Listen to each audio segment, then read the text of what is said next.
Hello, dearly beloved students. I'm going to go ahead and see if I can get through each of these problems in video format. That way you can study them for your test next week. We're just going to start with number one, and I'll have a separate video for each question, hopefully put them into a playlist, and then give them to you before next Friday. So number one is all about your exponent properties, your exponent rules, which I have written on the left side of the screen, okay?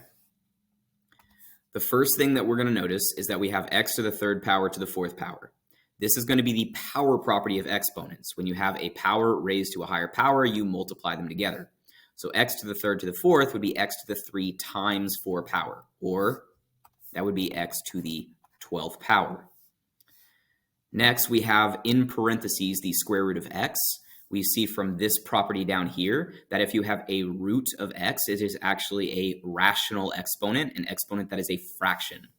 If the index is not written on a square root or on a root of some kind, it means that there's a 2 here, a square root. So this would be times, in parentheses, the x to the 1/2 power, okay? And then on the bottom, we have two powers that are being multiplied together. The product property of exponents says that if you multiply powers, you are going to add the exponents. X to the m times x to the n is x to the m plus n. So we will add the 8 and the -3 together. 8 plus -3 is 5, so this would be x to the 5th power.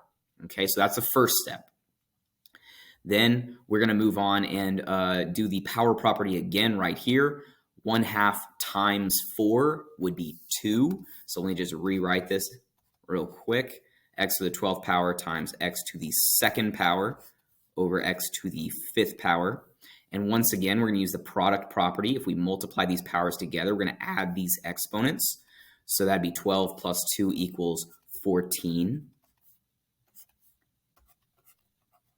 And then lastly, we're going to use the quotient property of exponents, and that is when you have a power divided by another power, you will subtract the exponents, m minus n. So 14 minus 5 is going to be x to the 9th power. This will not simplify anymore, so x to the 9th power is our answer. And that is everything for number one. Stay tuned for number two.